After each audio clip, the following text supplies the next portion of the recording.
Hello viewers, how are you? আশা করি সকলে ভালো আছেন। আজকে আমরা মাইক্রোসফট অফিস প্রোগ্রামের সবচেয়ে গুরুত্বপূর্ণ অ্যাপ্লিকেশন মাইক্রোসফট ওয়ার্ড নিয়ে আলোচনা করব।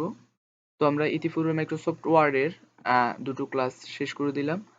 প্রথম ক্লাসে আমরা মাইক্রোসফট ওয়ার্ড কিভাবে ওপেন করব এবং প্রাথমিক আলোচনা এবং সেই সাথে আমরা কাট কপি পেস্ট আমরা দেখলাম। দ্বিতীয় ক্লাসে আমরা ফন্ট অপশন নিয়ে সম্পূর্ণ আলোচনা করলাম। আজকে মাইক্রোসফট ওয়ার্ডের তৃতীয় এবং শেষ ক্লাস। এই ক্লাসে আমরা প্যারাগ্রাফ স্টাইল অ্যান্ড এডিটিং এই সম্পর্কে আমরা জানবো।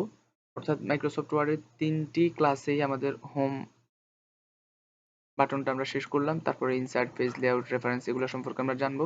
তো আমরা শুরুতে প্যারাগ্রাফ অপশনে আসি। আসার পরে আমরা এখানে প্রথমেই আমরা দেখব বুলেট।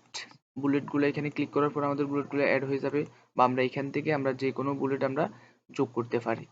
মোর বুলেটের জন্য আমরা ডিফাইন বুলেট এখানে ক্লিক করব। ক্লিক করার পরে এখানে সিম্বল থেকে আমরা এই যে সিম্বলগুলো আমরা বুলেট হিসাবে যোগ করতে পারি।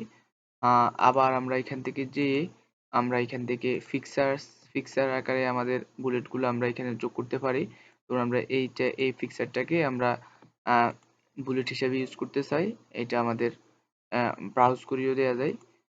তো আমরা এখানে ক্লিক করব। ক্লিক করার পরে এটা আমরা ফিক্সার আকারে এভাবে আমরা যোগ করব। এই যে ফিক্সারগুলো বুলেট আকারে যোগ হয়েছে। ঠিক একইভাবে আমরা এগুলা নাম্বার হিসেবেও আমরা দিতে পারি। এই যে নাম্বার, ইংরেজি, আরবি, তারপর রোমান এগুলো আমরা নাম্বার হিসাবেও আমরা এগুলো দিতে পারি। তারপরে আমরা দেখব এখান থেকেও আমরা দিতে পারি। তারপর আমরা দেখব যেটা সেটা হচ্ছে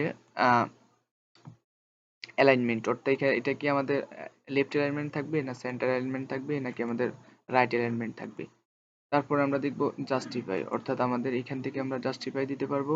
আমাদের এখান থেকে জাস্টিফাই হয়ে যাবে। জাস্টিফাই লো, মিডিয়াম, হাই আমরা সবসময় জাস্টিফাই দিতেই আমরা রাখবো। তারপর অপশন হচ্ছে আমাদের এখানে আমাদের ট্যাব আছে, অর্থাৎ আমরা এটা সিলেক্ট করার পরে আমরা এখানে একটা একটা করে দিলে আমাদের ট্যাব হবে। এদিকে দিলে এইদিকে ট্যাব, অর্থাৎ আমরা এই জিনিসটা আমরা কিবোর্ডের ট্যাব চিহ্ন ইউজ করেও আমরা ট্যাব বাটন ইউজ করেও আমরা এটা করতে পারি।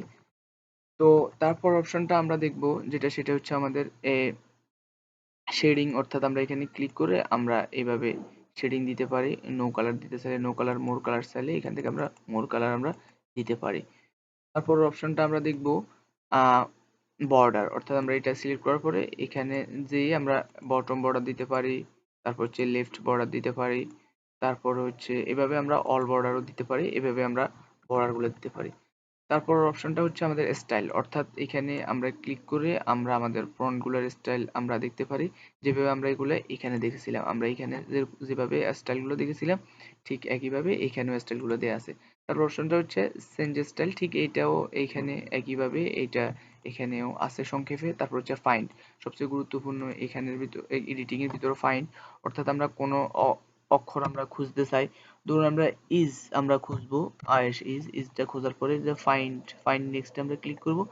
আমাদের ইজটা ধরছে, এই যে আমাদের ইজটা এখানে আমাদের ইজটা ধরছে। তার ফাইন্ড নেক্সট তারপরটা আমরা এই যে তারপরে ইজটা আমরা ধরছে, তারপরে ইজটা ধরছে, তারপরে ইজটা আমাদের ধরছে, তারপরে ইজটা আমাদের ধরছে।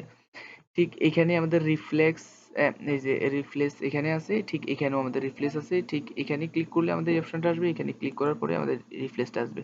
অর্থাৎ আমরা এই রিফ্লেক্স করব, অর্থাৎ আমরা ইজের পরিবর্তে আমরা এখানে যে কোনো কিছু দিতে চাই। ধরুন আমরা ইজের পরিবর্তে এখানে আমরা গো দিব। ধরুন আমরা ইজের পরিবর্তে এখানে গো দিব। গো দেওয়ার পরে আমরা এই যে আমরা রিফ্লেক্সে ক্লিক করব, এটা ইজের পরিবর্তে এখানে গো হয়ে গেছে। ঠিক এখানে ইজের পরিবর্তে আমাদের রিফ্লেক্স দেওয়ার পরে এগুলো গো হয়ে গেছে।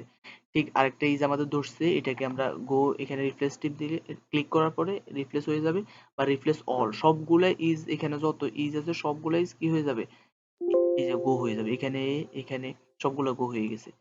এটা হচ্ছে রিফ্লেক্স। তারপর হচ্ছে সিলেক্ট, অর্থাৎ আমরা এখানে ক্লিক করে সিলেক্ট অল, অর্থাৎ আমরা সবগুলা সিলেক্ট করতে পারি। এটার কিবোর্ড সংকেত হচ্ছে কন্ট্রোল এ।